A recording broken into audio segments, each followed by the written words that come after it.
We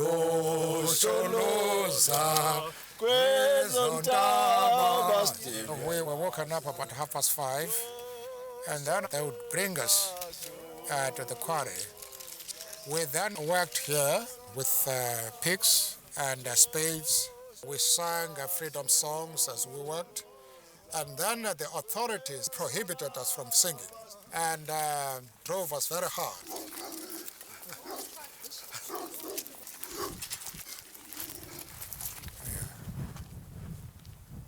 The psychological persecution, that was very painful, and of course wounds which cannot be seen. Politically, was the sacrifice worth it? Yes, certainly. Oh, yes.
Turn me on the top. Let's go down top where?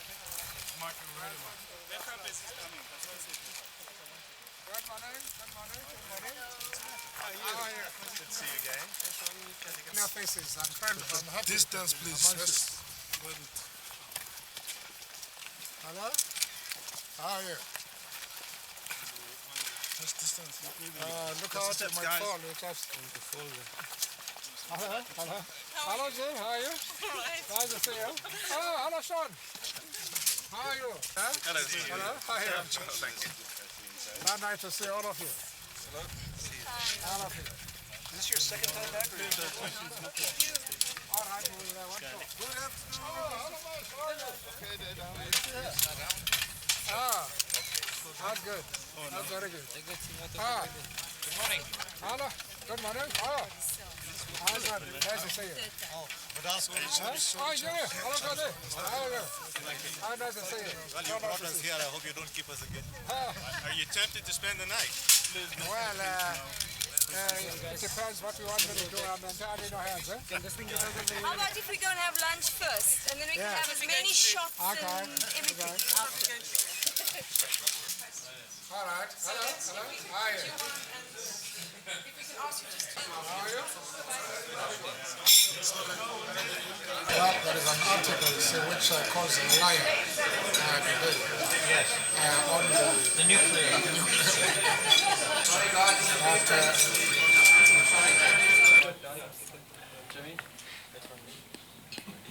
I find it difficult to personalize the political experiences we have had in prison.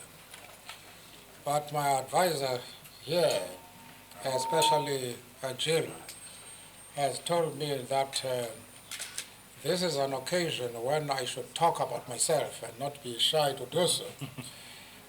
I'm still reluctant to do so because we are the product of a collective leadership.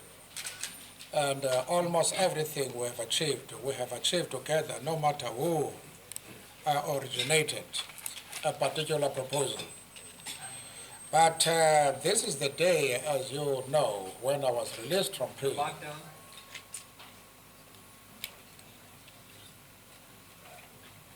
And there is a little bit of an irony in the sense that Mr. de Klerk called me on the 9th of February to Dame Hayes and told me that I would be released on a Sunday. I then said to him, please give me 2 weeks before you release me, so that I can arrange with my people outside so that they can receive me. And I was afraid that the release would be chaotic if I'm suddenly released without them knowing. And they had proposed that they would fly me to Johannesburg, keep me somewhere, and then on a Sunday, the 11th, they would then phone my colleagues and says, come and take him. And that discussion started at 6 p.m. and we finished at 5 minutes past 12 at midnight. And but eventually they stuck to their decision, because already they had it transpired that they had already informed the press, both local and international, that I would be released on the 11th. Well, it was a wonderful day to be free and to be able to participate in the political activities in the country. I had said both to Mr. P.W. Botha when I saw him in July 1989, and then on the 3 occasions in which I met Mr. de Klerk, that if they want me to release me to play a constructive role, they must unban my organization. And I said, if they release me with my organization unbanned, I would be back here the following day. Well, they had asked me, to make certain pledges and so on, which I refused, as you know, to do. But Minister Kobe Kutsie, with whom I originally discussed the whole question of the ANC and the government sitting down to discuss a peaceful settlement, was very helpful in this. He is the man who actually not only opened the doors for me to meet Mr. de Klerk, but who risked his whole political career at a time when not a single member of the National Party was prepared to associate himself with the question of my release. He had that courage, he had that vision. And my release,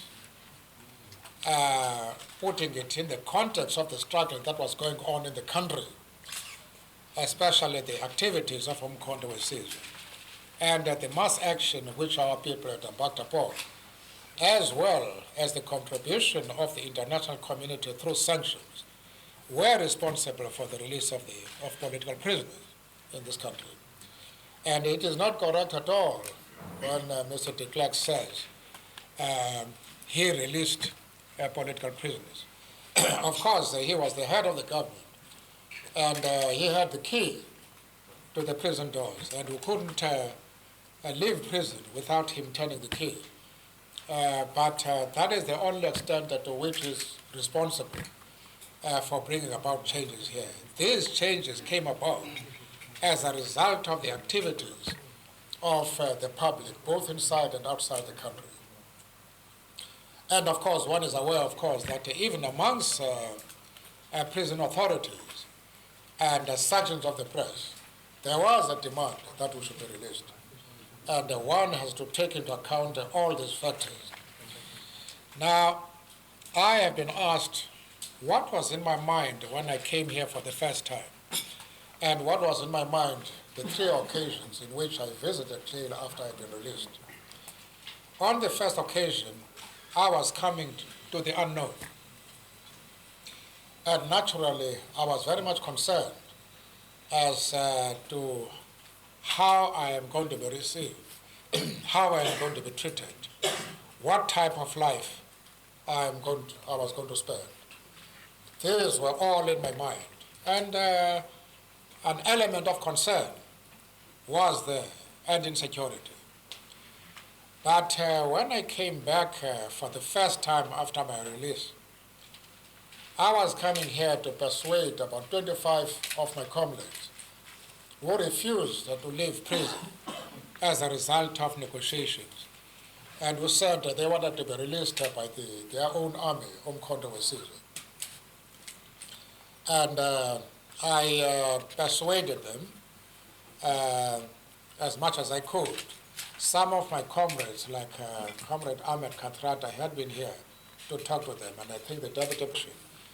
And we were happy, therefore, that they eventually agreed to come out. And I must again stress that it was not only just my persuasion. My comrades had done so on 2 previous occasions. Now, one can say quite a lot of things which can hold us up, for hours. I just want to be brief that one of the saddest moments in my life in prison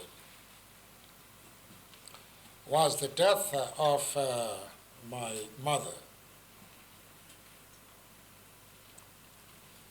My mother was completely unschooled. She had never been to school. And up to the age of 9, she tried to send me to school. And then at the age of 9, I was taken over by, according to genealogy, he was my son by the acting king of the tribe. And he then sent me to school and treated me like his child. But when I practiced as a lawyer, I then tried to support my mother. But when I came to prison, it was very difficult, of course, for me to do anything to support her. She came a couple of times to visit me. But the last time she came to see me, it was in 1968. And I could see that she was at work. And as she left, I looked at her as she walked up to the harbor.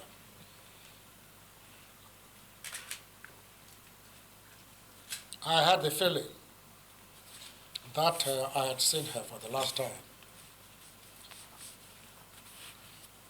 And that was the case. She died, and tried to get permission from the authorities to go and bury her, but they refused. They said, well, it's not because of you, but we are not sure what your people will do when you go out to the funeral. Then the next shattering experience was the death of my eldest son in a car accident in Worcester here. He was not only my son, but a friend. And I was very hurt indeed that I could not pay respects, my last respects to my mother and to my eldest son. There was also the harassment of my wife and children by the authorities. She lost her job as a social worker in Paragoneth. She went to work for the Child Welfare Society. She lost that job as a result of pressure from the police. She went from job to job. Every time she got a job, they went to the employer. They say, you're looking for trouble. Get rid of this woman.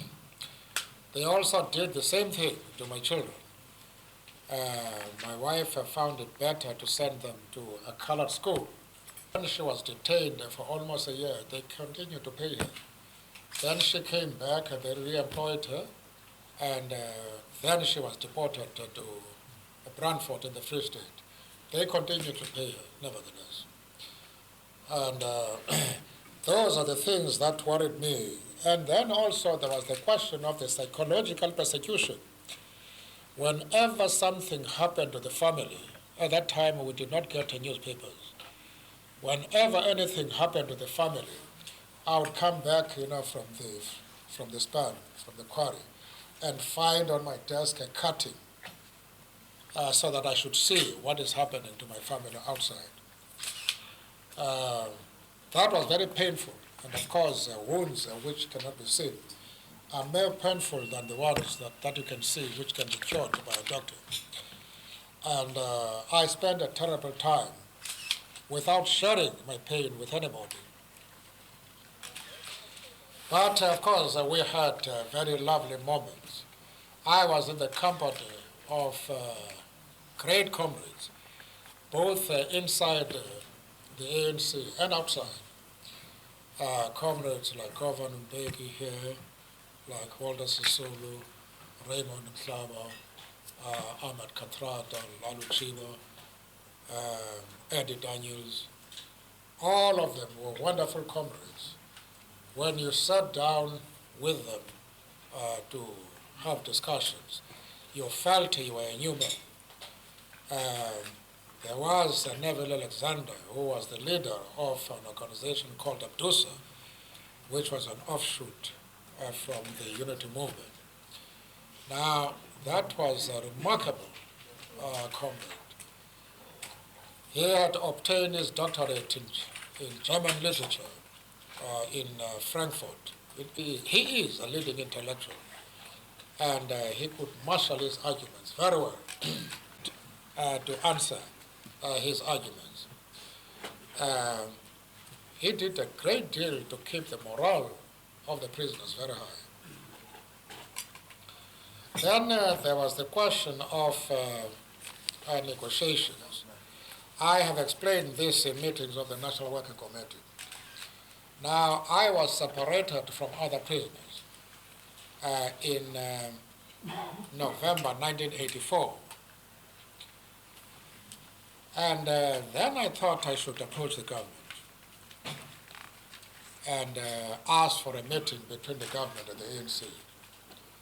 What are you waiting for all this time? You should have done this long ago. Then I called Comrade Kathrada, he's here. It was a stage between prison and freedom. The only thing that indicated that I was a prisoner was that there was security walls around the building. But otherwise, I was free. And I had Warrant Officer SWAT, who was doing the catering for me. He would come at 7 o'clock and leave at 4 o'clock. And he was remarkable as members of different political organizations. We could now start a debate on questions of unity and common approach to problems.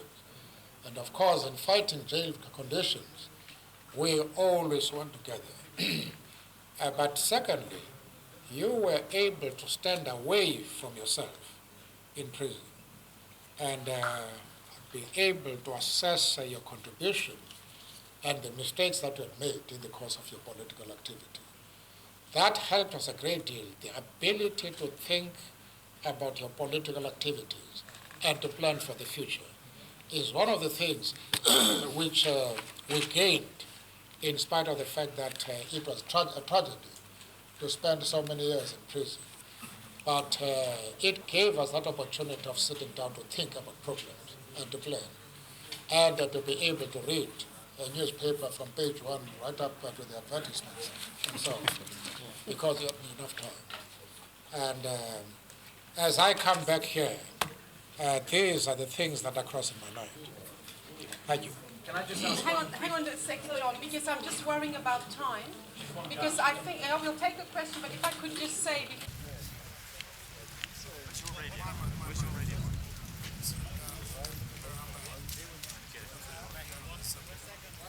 Is it easy to find? Side, left side.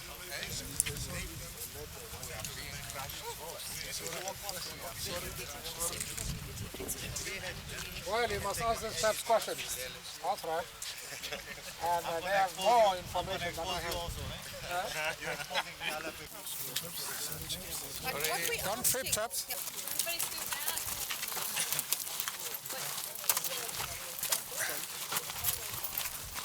Everybody's doing that. Oh, I see, yes, that's the what call, yes. Yes, the sunglasses. Yes. Good. Sorry, be careful. Be careful. Mandela, what does coming back here mean to you? Well, firstly, let me just relate some incident here. I was given 6 days spare diet because I was arguing with one comrade, Andrew Masondo, who is now in our military headquarters, as to whether there has ever been a tiger in South Africa.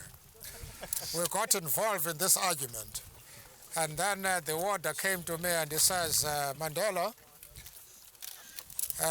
you talk too much, but you work too few.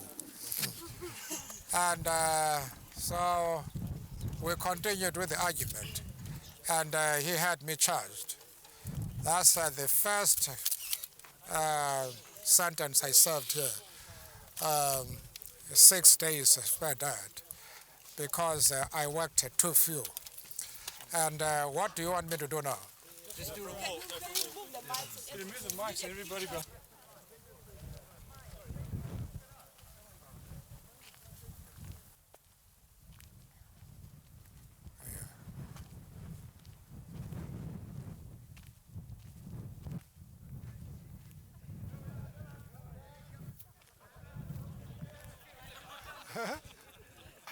You want me to come back?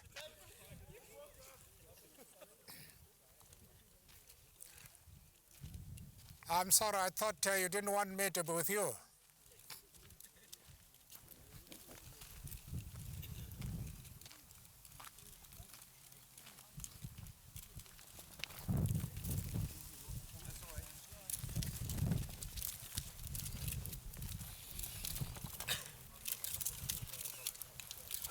How good are you with a pick? Well, I used to be good those days. Yeah? And I haven't used a pick for a long time now. But I think that I would easily pick up the skills. Mr. Mandela, can I ask you, you explained earlier on what personal suffering you endured with the loss of your mother, your eldest son. When you come back to this island and reflect on your time here, do you not think it was too big a sacrifice? Was it really that worthwhile? Well, as I have said on previous occasion, I was not the only one on this island. And there are many of my comrades who may have sacrificed far more than I did. And some of them, you'll remember, never returned. They died on the island here. At least I have been able to come out and make some contribution, however humble, however modest, to the national debate that is going on in the country today. But was everyone's sacrifice worthwhile in the end? It was a high price. Well, I am not the only one who has sacrificed either in this and other countries. There are great figures who have gone through this experience and who came out feeling strong, feeling more determined, and feeling more committed to democratic values. And it is experiences of that nature that gives us encouragement. And to feel that however long we spend in jail, nevertheless it is a sacrifice that is worthwhile. Sorry, Mr. Mandela, could you describe a typical day when you had to come from the prison and come and work here and what it was like? Yes, well, we woke up, I think we woken up about 5:30, and then they opened for us and we went to the bathroom to freshen up, and then we had breakfast, and then I think about 7 to 7:30 they would bring us to the quarry. Sometimes we walk all the way from the prison. Other times they put us on a truck. One of the problems they had, they didn't want us to meet the common law prisoners or political prisoners from other sections. And because there was a great deal of interest in prisoners in our section, because the more well-known prisoners like Ahmed Kathrada, the deputy president here, Walter Sisulu, Governor Mbeki, Andrew Mlangeni, they were in this section. And the rest of the prisoners were keen to see them. And so other days they brought us by truck. We then worked here with picks and spades, and at first there was no break until 12 o'clock, when we then adjourned to have lunch. Our lunch was consisted of millis, boiled millis, and something called puza mandla, literally drink power. Is powder mixed with yeast and sugar. If it is thick, then it's a very enjoyable drink. But of course, the smuggling was very rife, and you got a weak mixture, and it was tasteless. And but nevertheless, we survived. Well, it was hard at first because our hands were not used to hard work, and some of us developed blisters. But the body, can easily adjust, and we kept ourselves in high spirits. We sang freedom songs as we worked, and the spirit, the spirit was very high. And then the authorities, in order to make us feel the hard work, they prohibited us from singing. And at the same time, drove us very hard. They were very harsh at times because one of the tactics they used was to decide before we left the prison that today we should punish so-and-so and so-and-so for refusing to work. You would come here and work hard, and then at the end of the day, they say, now so-and-so and so-and-so, you must appear before the head of prison for being lazy to work, and they would punish you. And we came to enjoy our work. Did they ever punish you? Pardon? Did they ever punish you? Well, I was punished several times, as I was saying that I was punished, for this, for being involved in this argument, whether there's a tiger in this country or not. Is this quarry where a lot of the political education took place? Well, yes. And how are you able to do political education when you're swinging a pick and a spade? No, it was easy because you can have very serious discussions whilst you're working. And as I said, Dr. Neville Alexander conducted classes here, and he did very well. Academic classes, yes. And Comrade Cathy here is a product of Dr. Alexander. Can I ask you, Mr. Mandela, President de Klerk says that April's elections are about the future, they're not about the past. He would probably say that your visit here today and your visit to Victor Verster was exploiting people's emotions about the past. What would you say to him? Well, I would prefer for this occasion to forget about Mr. de Klerk. In any case, South Africa is going to forget about Mr. de Klerk after the 27th of April. But we are, so can we leave leave him alone? And this obviously is going to be broadcast. Is this going to be the strategy of the ANC, that you will be used to remind people of the past in these emotional terms? Oh, no. That is not our strategy. We have got a plan to implement on almost every issue, on health, bringing about a better life for our people, education, jobs, and we are putting this to our people. And we are not worried about the past because the people know about the past. It's no use arguing who actually defeated apartheid because the people know. And that is what the nationalists want us to do, to discuss the past. And because they can have an answer and say, well, we have forgotten the past, we are a new party.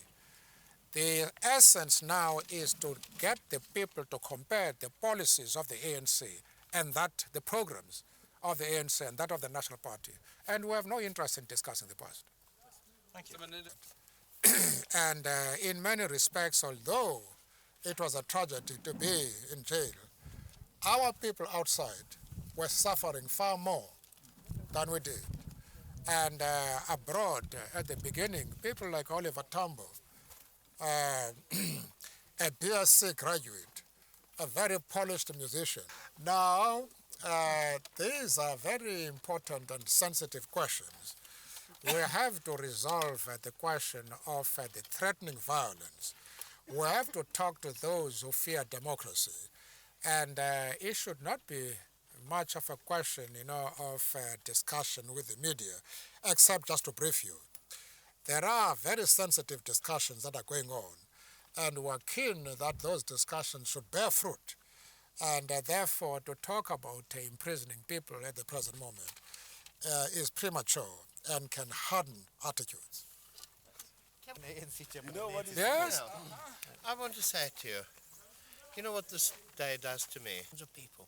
Yes. By officials with petty power. They're waiting, eh? I think we should walk, eh, Jeff? I see. Well, A more positive approach is more creative, is more important. But we must never do it to other people again, you see. No. Put a positive approach, our courage, our determination, and the manner in which we have turned these things Sure. to victory. yeah. What is the excitement now? You know what is my theme for this diva? Yes. From prison to parliament. I say. That's my theme. Well, Joe has got this nice story about the Sandinistas, JS, where they won power and they went to parliament and then they said, what now? Yeah, what do you have this evening? Well, I can't sing it alone. Mr. Mandela, did you win the argument about the tiger? Well, I lost it because I went for what you call? I went for...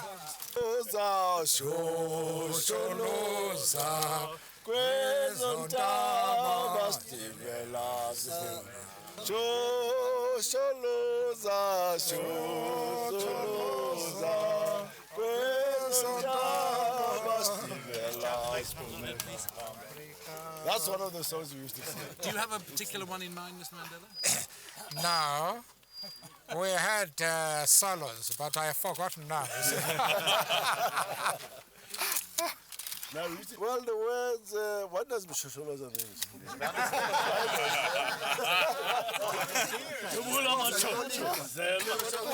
What does Walter's got it. Now, what it means, what it means, go move underground on those mountains. It's actually a song which is the product of the armed struggle, revolution struggle. There you are. That's what it means. There you are, Jim. Incidentally, we once put up a play called Antigone, as you know. He was King Creon.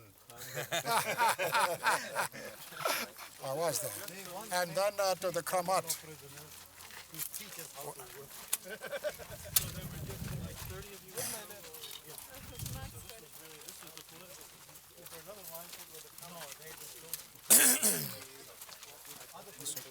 Yeah, no, that's good. That's very good. Robben Island pickaxe or something. Very good. All right, let's go. One day it's coming, Jeremy. Too early. All right. Well, let me just discuss it and I'll tell you later. Okay. When are we going to now? To the prison. To the prison, eh? Yes. I see, good. Very good.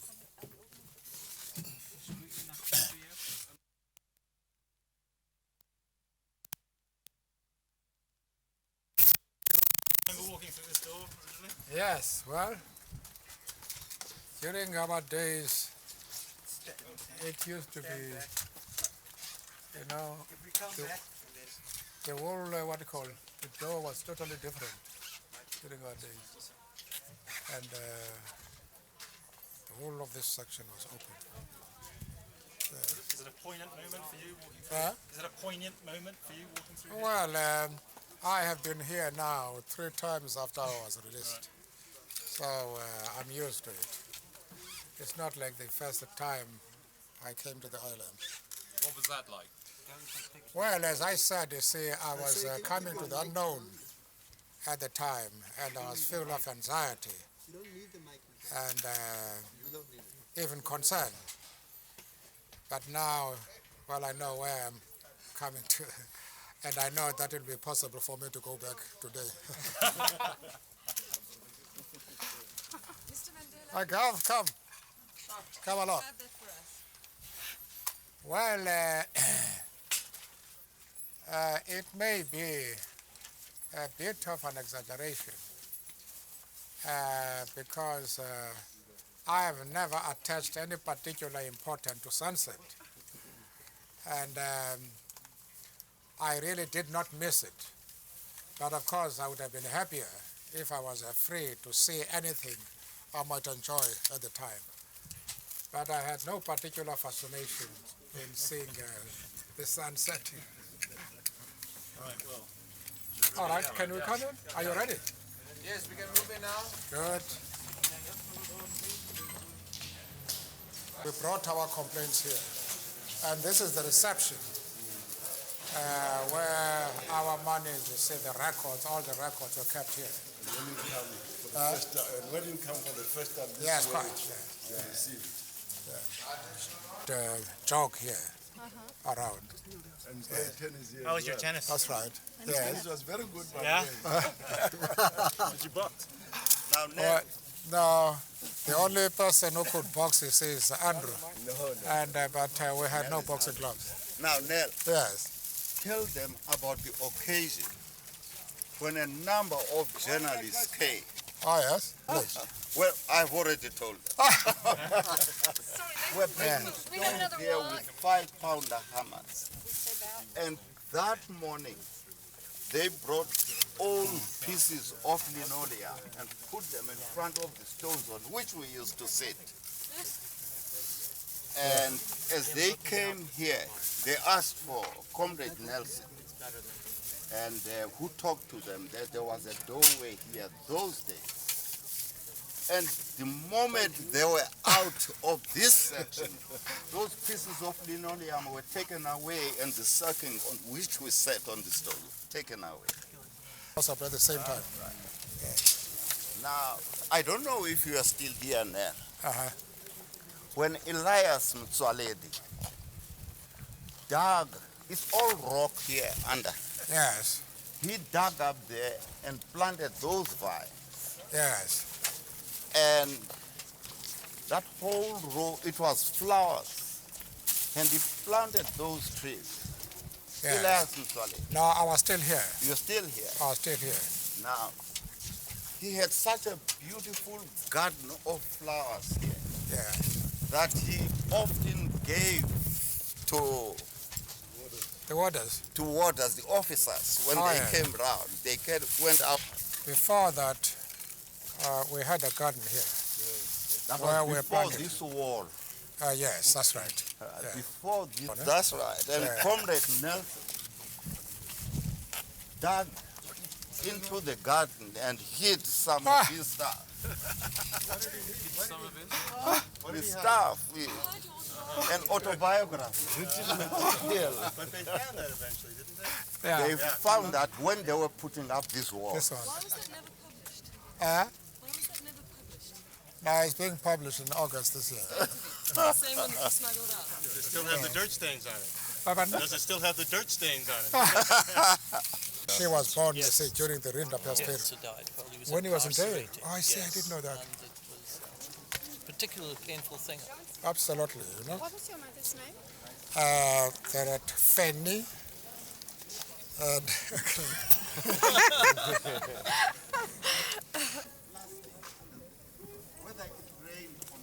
Thanks. And your son's name? my son was... I want you to look out into the courtyard, okay? Oh, I see, okay. Okay. Sorry. Just this one? I see, Half shade, half shadow. I see, good. Okay. Thank you. A bit more in this way, sorry. Where? Huh? Must be that side. Ah. Mr. Mandela, were you two Okay, this is together your here? time. No, we're not. We're not. Unfortunately not. Thank you. Thank you, thank you, thank you. Yes, Mandela. Are you all right? Good. Yeah? I just wondered if you remembered these pictures. Oh, yes. What was this paperman that took this picture? Yes.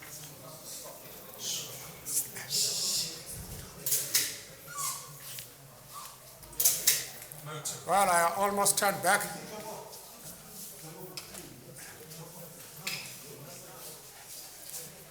Well, I stayed here until the 31st of March 1982, when I was transferred to Portsmouth, together with Comrade Sisulu, Govan Mbeki, Sisulu, Ahmed Kathrada, Raymond Mhlaba, and Andrew Mlangeni. What do you feel as you come back into the room? Well, emotions. Now, I've been here 3 times since I was released. And every time I come in spite of the tragedy of having been in prison for 27 years, but every time I come here, my memories, recollections are dominated by pleasant memories, because some of the most important decisions politically, I made them here. And it was here that I learned the art of trying to look at ourselves, the work that we did. One of the things that has worried me a great deal, it worries me even today, is that when I arrived in Johannesburg, I had a real hard time because I had run away from a forced marriage, and my guardians had neglected me. And many people were very kind to me. Then my position improved, and I became a lawyer, and I forgot about the people who had assisted me. It was only when I was here that I thought about the irresponsibility. But politically, was the sacrifice worth it? Yes, certainly. Oh, yes. Yes, certainly. Could we Yes. I would like to sit down here. I don't know whose bed this is. You know? Just briefly, just to give it we need the dimension of the cell. We just need the size of the cell. We don't see the cell. No. I would like to respect something. Just stand by it. Yes, I would like to respect. Well, our what call was was totally different. Our bed was totally different.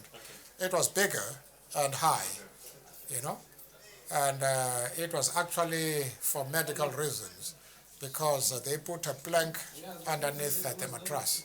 So that, it's a very small cell, though, isn't it? Well, you know, it didn't appear to be small at the time now, but I now realize that it is very small. Thanks very much, guys. I think we...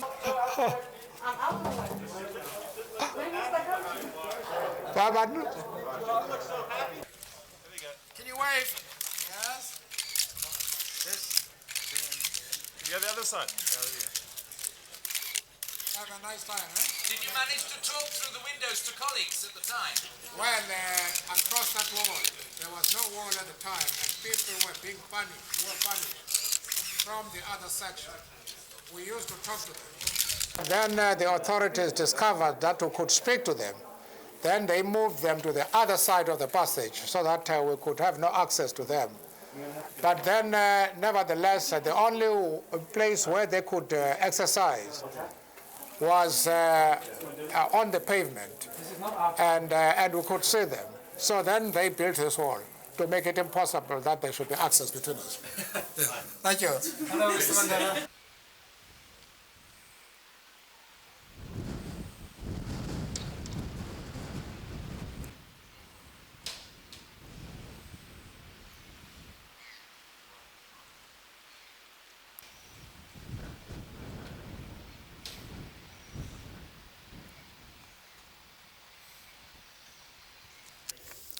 Well, today is an historic day for him, but also for me, because I don't live on the island anymore. I haven't for 3 years now.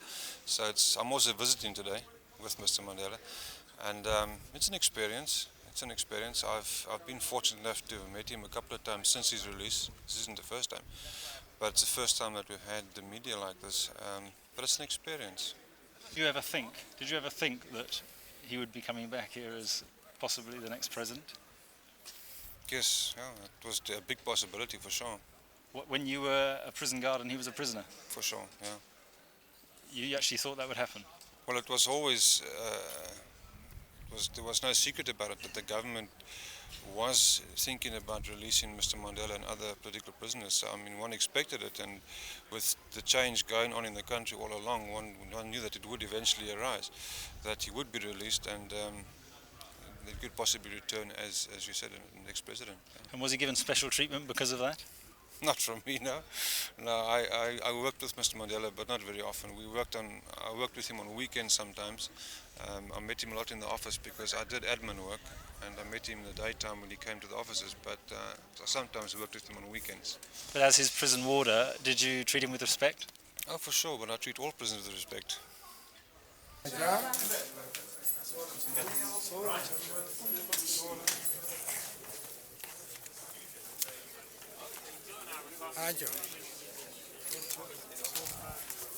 Okay, let's go to the shrine. Yes. The raid yesterday. Oh, yes. On the headquarters. Yeah. I see, of the Western Cape. Internal Stability Unit, yeah. Yes. Your reaction to that? Well, we condemn that in the strongest terms. Right. And, well, you want to come to the shrine? Yes, I think so. No, we'll just walk. It's too close, it's too near.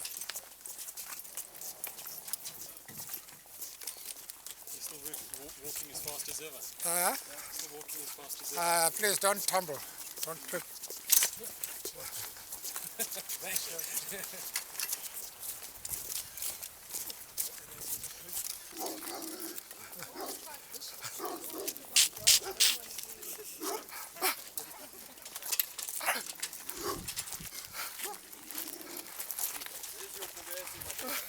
Yes, came on. There was an advertisement from a kennel, you know, where they keep dogs. And they said in the advertisement, these are good dogs. They bark at natives. Juncture in our history for something like that to happen. It's are you going to demand that they produce the evidence that they claim they have? You see, all that I can say is that it shows this shrine is in his honor. I first made application in 1964 that we should be allowed to come here. It was only in 76 that they eventually allowed us to come here. And after the headquarters of the prison had warned me that when I apply and they say no, I must accept that. And but I persisted, and in 1976 we were then allowed to come and see the shrine.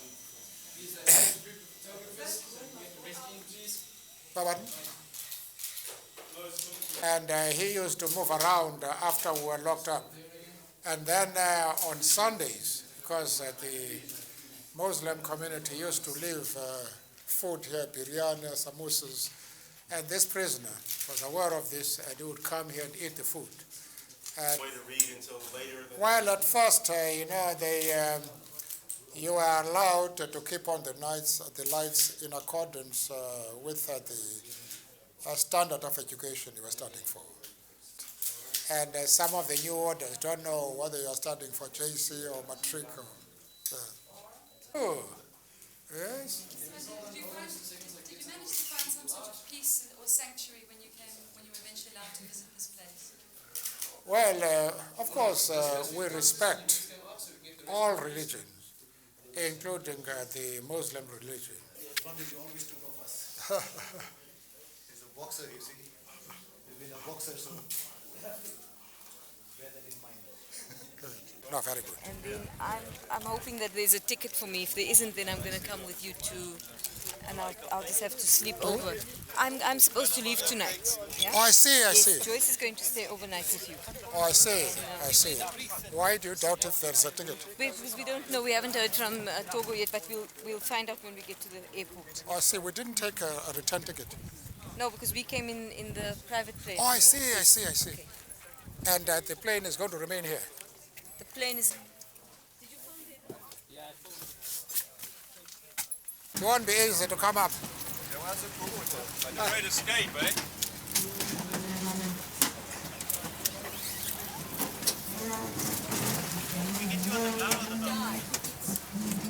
Well, it's going to do that along the way. But you want to go down? Huh? Going down, please. We'd like All right. down a space. Water drums. And just use them for cooking crayfish. And at the end of it, just clean it. Clean the drum from outside. Did you eat them there and then? Did you brine them on the beach? Yes, right them on the beach. And then, of course, we rewarded the warder by giving him some crayfish and pineapple to take for his family.